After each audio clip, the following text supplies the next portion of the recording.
Ce que vous voyez là, c'est les mobilisations qu'il y a eu très récemment au Sri Lanka. Les manifestants sont rentrés en nombre dans le palais présidentiel pour littéralement dégager le président, et après ils sont allés dans sa piscine parce que, après tout, c'est aussi la leur. Et mine de rien, cette révolte, elle va peut-être marquer l'histoire et on va vous expliquer pourquoi en parlant tout d'abord de l'économie du Sri Lanka pour expliquer comment on en est arrivé là. Alors le Sri Lanka, c'est déjà une île au large de l'Inde peuplée de 23 millions d'habitants sur un territoire grand comme de Bretagne. La Bretagne avec 5 départements et pas 4 évidemment. Le pays n'a pas d'industrie, il vit principalement de la pêche et du tourisme, ce qui est loin d'être suffisant. Résultat, il importe bien plus qu'il n'exporte et donc le pays est constamment dans un besoin de monnaie internationale pour faire venir le nécessaire chez eux. Théoriquement, ils sont donc en permanence dans une situation d'insolvabilité, sauf qu'ils arrivent toujours à réemprunter pour rembourser les prêts qu'ils ont faits.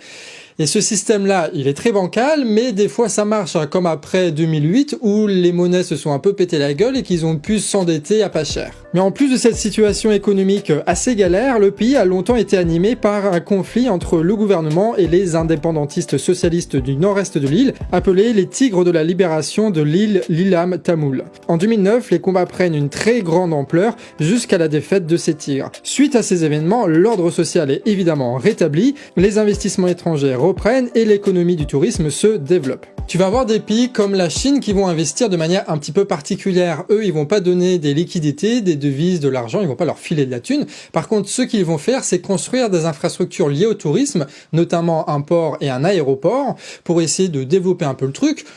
Avec ce petit détail que ces infrastructures appartiennent totalement à la Chine. Des infrastructures qu'elle possède et qu'elle exploite, et ça lui permet très concrètement d'avoir des bases avancées sur l'océan Indien et contrer l'influence états-unienne dans la région. En échange, le Sri Lanka a des infrastructures qu'elle n'aurait jamais pu se payer autrement. Et si la Chine refuse de donner des liquidités au Sri Lanka, c'est très simple, c'est parce que le Sri Lanka a contracter beaucoup de dettes envers des investisseurs états-uniens. Du coup, si la Chine file du pognon au Sri Lanka, ça va être envoyé directement aux États-Unis et vu que les deux pays sont quasiment en guerre, c'est pas quelque chose qu'ils veulent. Du coup, ils construisent que des infrastructures et ils filent pas de liquidité au pays.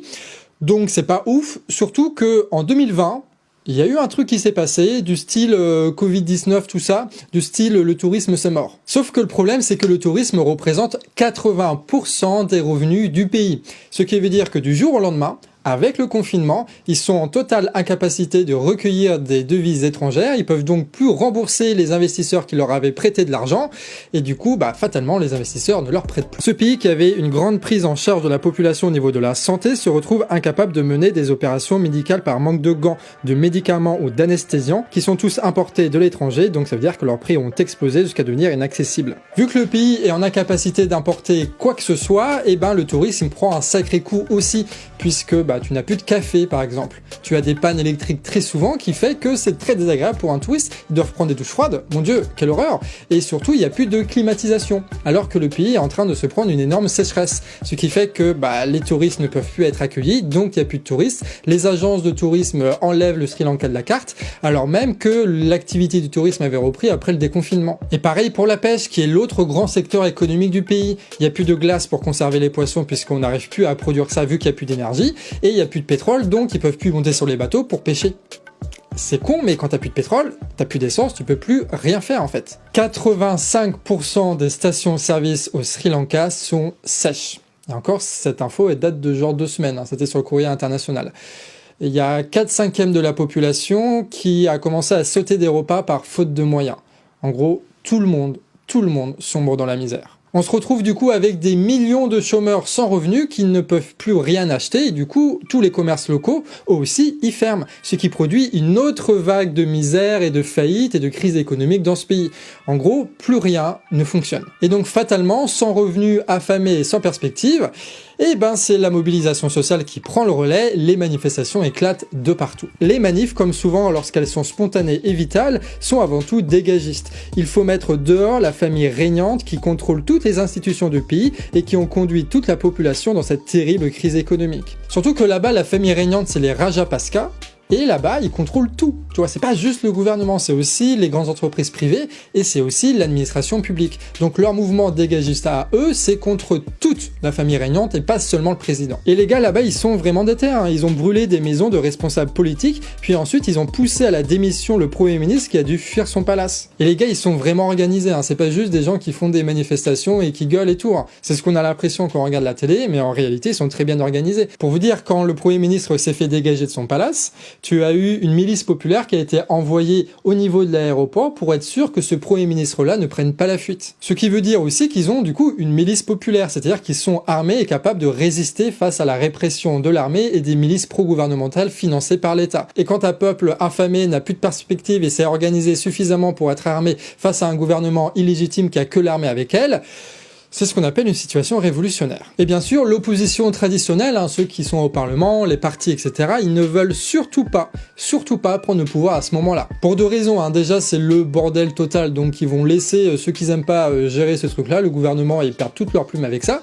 Et deuxièmement, même si l'opposition gouvernementale, parlementaire prenait le pouvoir et arrivait à calmer les gens, ils auraient que deux perspectives. Soit accepter les plans de restructuration du FMI et replonger le pays dans la misère, et du coup reprovoquer des manifestations, etc.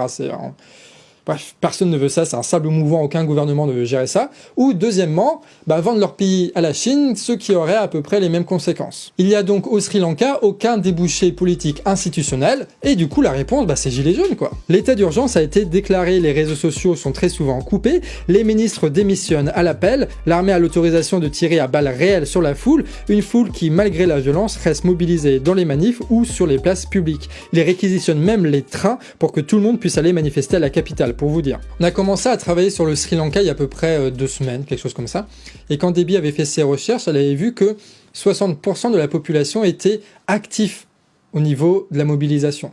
Et c'est pas 60% soutien, ces 60% sont actifs. Tu as la majorité du pays qui participe aux mobilisations. C'est énorme. Et ce qui est sympa, je sais pas si on peut dire sympa dans ce contexte-là, mais ce qui est intéressant en tout cas, c'est que très longtemps le Sri Lanka était divisé non pas en les riches contre les pauvres ou les gouvernants contre le peuple, mais entre ethnies, tu vois, des ethnies qui se faisaient la guerre et qui se massacraient entre eux, et évidemment tout ça organisé par le gouvernement, ça l'arrange bien que les pauvres se tapent dessus.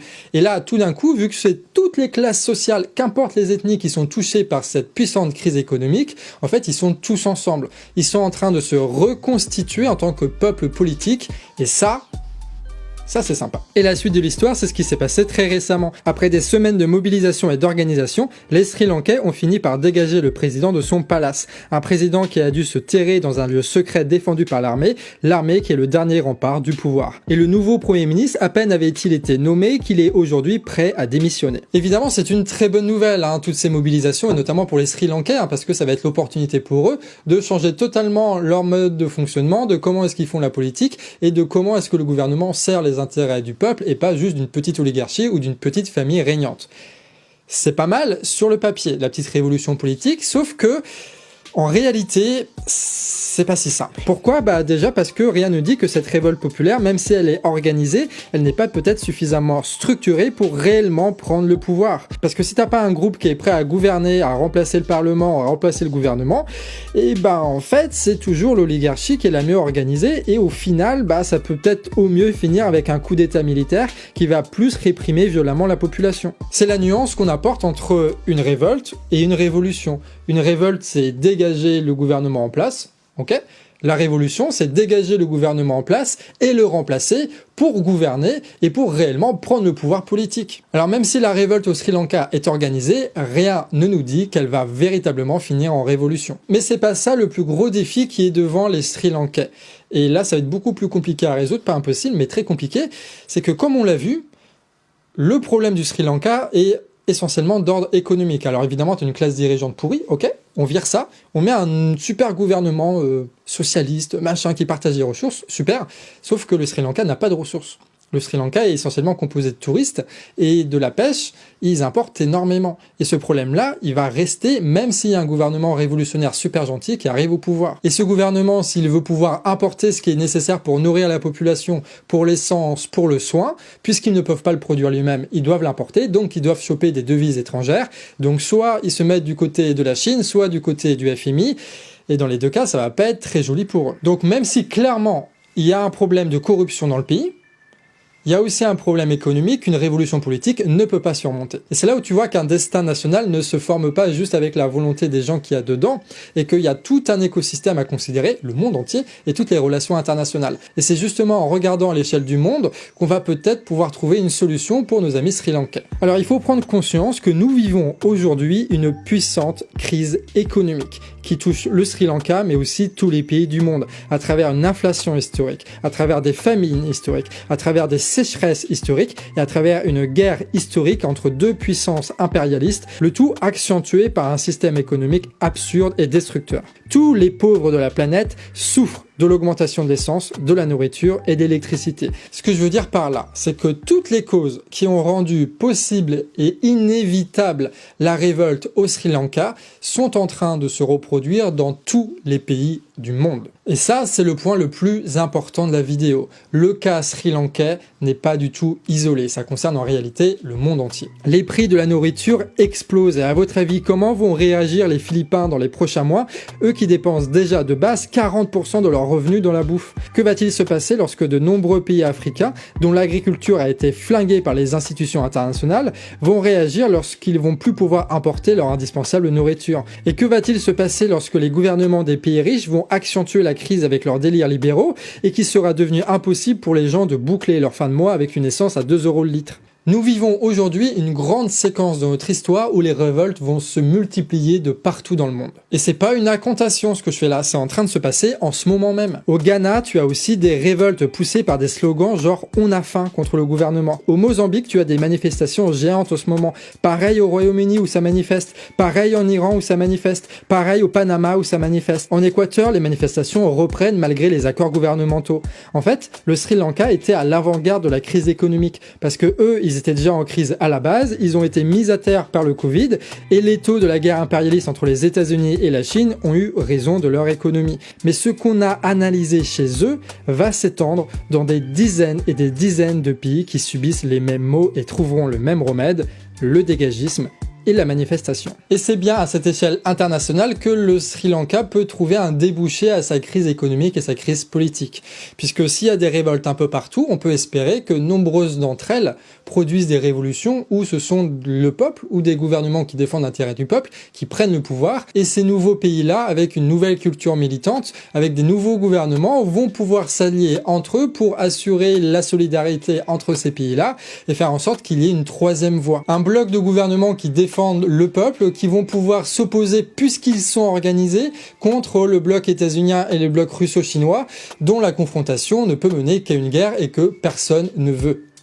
À part les vendeurs d'armes et les vendeurs de gaz et d'essence, et les oligarchies parce qu'elles sont un peu débiles, mais en général le peuple ne veut pas de guerre. Donc naturellement, cette troisième voie est possible, surtout que tu as beaucoup de gouvernements, notamment en Amérique latine, qui sont déjà sur ce mood-là. Et l'idée, c'est que ce troisième bloc de gouvernement populaire puisse aider le Sri Lanka avec son problème de dette et puisse l'aider à transformer son économie petit à petit vers quelque chose de plus indépendant, de plus autonome, et leur offrir une autre voie que de se vendre à la Chine ou que de se vendre aux États-Unis pour que les Sri Lankais soient véritablement maîtres de leur destin. Et d'ailleurs, c'est le même raisonnement qu'en France, même si notre situation économique n'est pas aussi catastrophique au Sri Lanka, on est très loin d'être indépendant. Donc si on veut pouvoir véritablement imposer des mesures proches du peuple et éviter la guerre, il faut qu'on trouve cette troisième voie, ce troisième bloc-là, pour nous assurer des apports en pétrole, en gaz, etc., etc.